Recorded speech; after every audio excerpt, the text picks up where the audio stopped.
السلام عليكم ورحمة الله وبركاته. الفاتحة. الفاتحة. الفاتحة. الفاتحة. بسم الله الرحمن الرحيم. الرحمن الرحيم. الفاتحة. بسم الله الرحمن الرحيم. Abwabul ilm.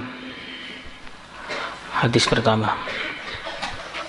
Wa an Muawiyah radhiyallahu anhu qala qala Rasulullah sallallahu alaihi wasallam may yuridillahu bihi khairan.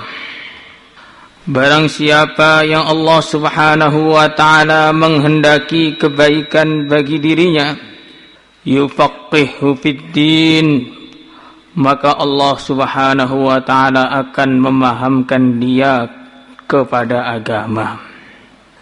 Jadi para ulama mengatakan di dalam hadis ini baginda Rasulullah sallallahu alaihi wasallam beliau bersabda, may yuridillahu bihi khaira.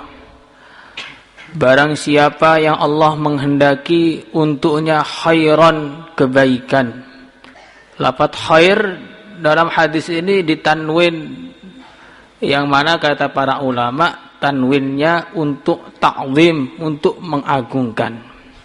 Sehingga maknanya apa? Maknanya adalah apabila Allah subhanahu wa ta'ala menghendaki kebaikan yang besar, kebaikan yang agung kepada seseorang, maka dia akan dipahamkan kepada agama. Jadi bukan hanya sekedar kebaikan, tapi kebaikan yang agung, kebaikan yang besar. Dan kalau sudah dikatakan oleh Allah, dijanjikan oleh Allah subhanahu wa ta'ala bahwa yang akan datang itu satu kebaikan yang besar, maka kebesarannya, keagungannya sudah tidak bisa dibayangkan lagi. Karena perkara-perkara yang selama ini kita anggap besar di dalam pikiran kita, di dalam otak kita yang serba terbatas ini kita anggap besar, dalam anggapan Allah, dalam pandangan Allah ini perkara bukan perkara besar, perkara kecil saja. Contohnya Allah subhanahu wa ta'ala berfirman di dalam Al-Quran, وَلَقَدْ زَيَّنَّا السَّمَاءَ الدُّنْيَا بِمَصَابِيحَ. Allah subhanahu wa ta'ala menghiasi langit-langit dunia, menghiasi langit dunia dengan lampu-lampu. Yang mana hiasan langit dunia itu adalah matahari, bintang-bintang yang jumlahnya jutaan, jumlahnya sangat banyak yang tidak bisa dihitung, yang masing-masing besarnya kata para peneliti lebih besar dari matahari atau seukuran matahari. Perkara-perkara yang begitu besar di dalam pikiran kita, Allah katakan hanya lampu hias saja, hanya dikatakan sebagai lampu hias langit saja. Lah tidak bisa kita bayangkan kalau sudah dikatakan oleh Allah melalui Rasulnya bahwa akan didatangkan suatu kebaikan yang besar bagi orang yang paham agama, berarti sudah tidak bisa dibayangkan lagi bagaimana besarnya, bagaimana agungnya. Kalau yang bisa kita pahami, maka sedikit dari keistimewaan, sedikit dari kemuliaan yang Allah berikan dari ahli ilmu yang bisa kita pahami. Di antaranya kalau ahli ilmu itu selama masa hidupnya di dunia, dia mendapatkan satu posisi yang begitu mulia, posisi yang sangat istimewa, yang mana posisi ini dulunya diisi oleh hamba-hamba pilihan Allah saja, yaitu para nabi, para rasul.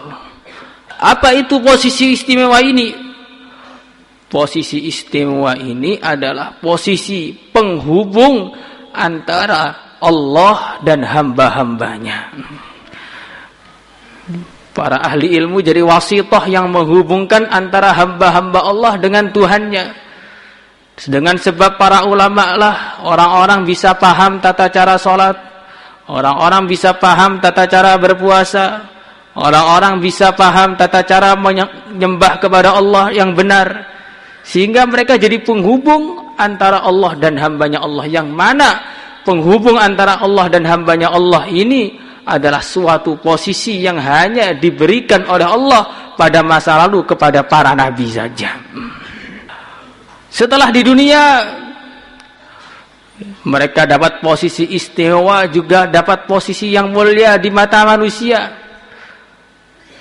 Kalau orang ahli dunia secara umum tambah tua tambah tidak berdaya, tambah tua tambah menjadi orang hina. Tapi kalau ahli ilmu, tambah tua tambah berwibawa, tambah tua semakin bercahaya. Kalau kita lihat guru-guru kita yang sudah tua, bukan tambah kelihatan lemah, tapi semakin memancarkan aura yang tidak bisa dipancarkan kecuali orang yang di dalamnya dipenuhi ilmu agama saja. Begitu setelah mereka wafat, kalau orang yang tidak ahli ilmu wafat, selesai ceritanya. Tapi kalau orang itu ahli ilmu wafat, ceritanya masih panjang, bahkan terus namanya dikenang-kenang sepanjang zaman. Seperti Al-Imam Asy-Syafi'i radhiyallahu ta'ala anhu, sudah wafat 1200 tahun yang lalu kurang lebih, tapi namanya selalu dikenang dan ilmunya selalu dipelajari di mana-mana di seluruh dunia. Memang jasadnya sudah mati, tapi namanya tidak pernah mati sampai hari kiamat. Setelah orang itu ahli ilmu dikuburkan di dalam kuburnya pun Allah memberikan macam-macam keistimewaan, macam-macam anugerah. Sehingga suatu ketika ada seorang perempuan wafat, dikuburkan oleh anaknya di sampingnya kuburannya Imam Ahmad. Maka beberapa hari kemudian anaknya bermimpi ketemu ibunya. Dia bertanya kepada ibunya, "Wahai ibuku, bagaimana kabarmu?" Maka sang ibu menjawab, "Alhamdulillah, wahai anakku, aku berterima kasih banyak kepadamu karena kamu telah menguburkan diriku di samping Imam Ahmad." Yang mana Imam Ahmad ini setiap hari Allah turunkan macam-macam nikmat yang begitu luar biasa, yang nikmat itu akhirnya meluber kepada kubur-kubur di sampingnya. Ini baru dikuburkan di sampingnya seorang ulama saja sudah kecipratan macam-macam nikmat. Bagaimana dengan ulamanya itu sendiri? Sudah tidak bisa dibayangkan lagi. Begitu sampai di akhirat, di padang mahsyar, ketika para ahli ibadah diberi pengumuman, "Wahai ahli ibadah, silakan masuk surga." Maka orang alim pun ingin segera masuk surga, tapi ditahan dulu. "Nggak boleh masuk surga kamu." Lah kenapa nggak boleh masuk surga? Kif hatta tashfa' liman tasha. Berhentilah dulu, syafaatilah semua orang yang kamu mau, ajak mereka untuk masuk surga. Ini anugerah yang luar biasa. Yang kita tahu, hafidz Al-Quran mensyafaati 10 orang. Orang mati syahid mensyafaati 70 orang. Kalau ahli ilmu mensyafaati orang tanpa ada batasan. Karena dalam hadisnya nggak ada batasan, jadi kita tidak membatasi. Maka dari sinilah kita tanamkan di dalam hati kita, para pelajar ilmu agama ini, bahwa kita datang jauh-jauh dari seluruh penjuru Indonesia, bahkan dari berbagai macam negara, datang ke sini meninggalkan orang tua kita, berpisah dari sanak keluarga kita. Kita melakukan semua pengorbanan itu bukanlah untuk perkara sia-sia, tapi untuk mendapatkan kemuliaan di dunia yang sementara dan di akhirat yang selama-lamanya. Semuanya insyaallah hadirin. Wa innama ana qasimun, hanyalah dan sesungguhnya aku hanyalah yang membagi, wa yu'tillah, dan Allah Subhanahu wa taala yang memberi, wa la yazalu, dan tidak henti-hentinya, amru hadhil ummah, urusan umat ini, mustaqiman, lurus, hatta taqumas saah, sehingga terjadi hari kiamat, wa hatta ya'tiya amrullah, dan sehingga datanglah apa yang diputuskan oleh Allah. Jadi ini janji dari Rasulullah sallallahu alaihi wasallam bahwasanya Islam, agama Islam ini selalu akan dijaga oleh Allah, selalu akan ada yang mengamalkannya sampai hari kiamat. Jadi Islamnya itu tidak perlu dikhawatirkan, tetapi yang perlu kita khawatirkan, yang perlu kita risaukan, kita ini dipilih untuk mengamalkan Islam atau tidak. Kalau Islamnya selalu dijaga oleh Allah, selalu akan ada orang-orang yang dipilih oleh Allah untuk mengamalkan Islam dengan cara yang benar. Tetapi yang perlu kita pikirkan lagi dan lagi, saya ini apakah termasuk hamba-hamba Allah yang dipilih oleh Allah untuk menjaga Islam, atau sebaliknya wujudnya saya ini malah mengganggu Islam. Maka jangan sampai salah paham, sebagaimana sebagian orang salah paham, kalau enggak ada saya maka takazah ini tidak jalan, kalau enggak ada saya markasnya mati, kalau enggak ada saya masjidnya enggak ada yang ngimami, kalau enggak ada saya santri-santri pada pergi, dan seterusnya dan seterusnya. Ini salah. Yang benar adalah kita inilah yang butuh kepada agama, agama enggak butuh kepada kita. Maka kita harus selalu menangis, merengek-rengek kepada Allah agar kita ini tetap dipilih oleh Allah sebagai orang-orang yang menjaga agama, mengamalkan agama sampai akhir hayat kita. Semuanya insyaallah. Rawahul Bukhari wa Muslim wa Tabarani illa annahu qala sami'tu Rasulullah sallallahu alaihi wasallam yaqul, aku mendengar baginda Rasulullah sallallahu alaihi wasallam, beliau bersabda, ya ayyuhan nas, wahai para manusia, innamal ilmu bitta'allum, hanyalah ilmu didapatkan dengan cara belajar, wal fiqhu bittafaqquh, dan kepahaman agama bisa didapatkan dengan cara berusaha untuk memahami agama. Jadi ini adalah cara dasar dalam orang itu belajar ilmu. Untuk mendapatkan kepahaman agama tidak ada cara lain kecuali kita ini harus belajar ilmu agama, meluangkan waktu untuk belajar ilmu agama. Karena apa? Walaisa ahadun yuladu aliman, tidak ada satu orang pun yang lahir tiba-tiba sudah menjadi orang alim, tiba-tiba sudah menjadi seorang ulama. Tidak.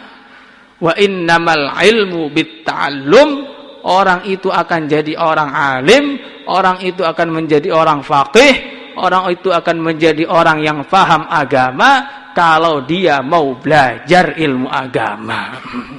Harus belajar minimal 10 tahun insyaallah. Itu minimal 10 tahun tuh minimal seseorang itu belajar ilmu agama. Pendasarannya itu 10 tahun itu.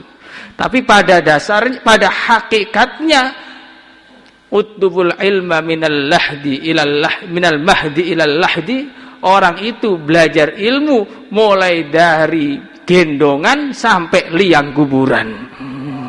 Terus belajar ilmu selagi ada waktu, selagi ada kesempatan kita usahakan bagaimana kesempatan-kesempatan yang datang kepada kita itu selalu kita gunakan untuk menambahi ilmu kita. Wa kun mustafidan kulla yaumin ziyadatan minal ilmi wasbah fi buhuril fawaidi. Jadi setiap hari berusahalah bertambah istifadah, tiap hari tambah ilmunya. Hari ini paham nahwu bab marfu'at, besok paham bab mangsubat, besoknya lagi mahfudot, sampai SPN paham 100%. Karena kadang-kadang sudah ngaji 8 tahun 10 permasalahan nahwu saja belum paham. Makanya dibikin lagi ulang 10 permasalahan nahwu. Disusun ulang yang begitu sistematis biar apa? Biar mudah. Kita belajar lagi. Hari ini paham lagi nanti fikih bab taharah, besok bab salat, besoknya lagi bab zakat, besoknya lagi bab puasa, besoknya lagi bab haji. Terus ada perkembangan. Itulah namanya santri yang sebenar-benarnya. Bagaimana kita ini bukan hanya jadi santri 10 tahun, tapi jadi santri sampai mati, insyaallah. Wa innama yakhsyallah, hanyalah takut kepada Allah min ibadihi, dari hamba-hambanya Allah, al ulama, yaitu hamba-hamba Allah yang jadi ahli ilmu.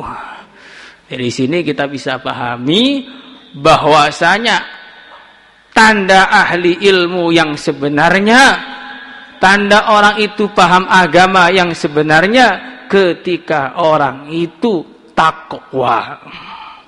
Jadi kelebihannya ahli ilmu dengan tidak ahli ilmu, perbedaannya ahli ilmu dengan tidak ahli ilmu, diantaranya yang menonjol, innama yakhsyallaha min ibadil ulama, ketika orang itu jadi ahli ilmu, jadi seorang ulama, bertambahlah ketakwaannya kepada Tuhannya.